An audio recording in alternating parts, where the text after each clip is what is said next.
In the ancient days, long before cities rose and technology thrived, the world was a vast and untamed place, filled with towering mountains, sprawling forests, and endless seas. Life teemed in every corner, but among humankind, wickedness had spread like a dark cloud, casting shadows over the earth. It was a time when the hearts of men and women had turned cold, and their deeds became cruel and unjust. The world, once a paradise, had become a place of sorrow. But amidst this darkness, there was one man who stood out, a beacon of light in a world drowning in sin. His name was Noah, a man of great faith and unwavering righteousness. Noah was different from the others. He walked with God, and his heart was pure. He cared deeply for the world and all its creatures, and because of this, God chose him for a mission that would change the course of history. One day, as the sun hung low in the sky, casting golden hues over the land, God spoke to Noah. The voice was as mighty as the roar of the ocean and as gentle as a whisper in the wind. "Noah," God said, "the world has become corrupt, and the earth is filled with violence. I will cleanse the earth with a great flood, washing away all that is wicked. But you, Noah, have found favor in my eyes. I will save you, your family, and a pair of every living creature." God then gave Noah a great task. He was to build an ark, a colossal vessel that would carry him, his family, and two of every creature, male and female, across the waters of the flood. The ark was to be built of sturdy gopher wood, with rooms inside and covered with pitch inside and out to make it waterproof. God gave precise instructions: make it 300 cubits long, 50 cubits wide, and 30 cubits high. It shall have a roof and an opening below it all around. You are to make a door in the side of the ark and construct it with lower, second, and third decks. Noah, with faith as strong as the mountains, set to work. Day by day, he toiled under the sun and the stars, cutting down trees, shaping the wood, and fitting each plank into place. His family helped him, and though people mocked him, calling him mad for building a ship in the middle of dry land, Noah did not waver. He knew that he was following a divine command, and he trusted in God's wisdom. As the ark took shape, its sheer size was awe-inspiring. It towered over the landscape, a massive structure that could hold an unimaginable number of creatures. And soon, as Noah hammered the last nail into place, something miraculous happened. The sky darkened, and a hush fell over the earth. Animals from every corner of the world began to gather, drawn by an unseen force. Elephants lumbered in from the plains, lions padded silently from the forests, birds of every color and song flew in from distant lands, and even the smallest insects crawled towards the ark. Two by two, they entered the ark, calm and orderly, as if they knew they were part of a grand plan.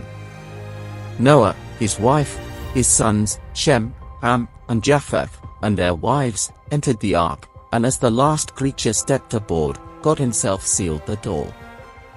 The ark was now a fortress of life, floating upon the earth as the first drops of rain began to fall. The rain started gently, but soon it turned into a torrential downpour. The skies unleashed their fury, and the fountains of the deep burst forth. Waters rose rapidly, covering the fields and forests, swallowing the mountains, and erasing all that once was. The great flood swept across the earth, and for 40 days and 40 nights, it raged without mercy. Inside the ark, Noah and his family could hear the roar of the storm, the creaking of the timbers, and the calls of the animals. Yet, they were safe, cradled in the hands of God. Days turned into weeks, and weeks into months. The ark drifted across an endless ocean, with no land in sight. The world outside was silent, but inside the ark, life continued. Noah and his family cared for the animals, feeding them, tending to their needs, and ensuring that each one was safe and secure. Finally, After what seemed like an eternity, the rain ceased. The clouds parted, and the sun shone once more, casting its warmth upon the waters. But the earth was still covered in a vast sea, and it would take time for the waters to recede. Noah, ever patient, waited. He sent out a raven, but it found no place to land and returned. Then, he sent out a dove, but it too returned, finding no rest. After 7 days, he sent the dove again, and this time it returned with a freshly plucked olive leaf in its beak, a sign that the waters were abating. Noah's heart leaped with joy, for he knew that the earth was beginning to heal. He waited another 7 days and sent out the dove once more. This time, the dove did not return, for it had found a new home on the dry land. Finally, the ark came to rest on the mountains of Ararat. As the waters continued to recede, more of the land appeared. When the ground was dry, God spoke to Noah again, "Come out of the ark, you and your family, and bring out all the creatures so they can multiply and fill the earth once more." Noah opened the door, and the animals bounded out into the new world, filled with life and energy. The air was fresh, the sky was clear, and the earth was renewed. Noah, filled with gratitude, built an altar and offered a sacrifice to God. And God, pleased with Noah's faith and obedience, blessed him and his family.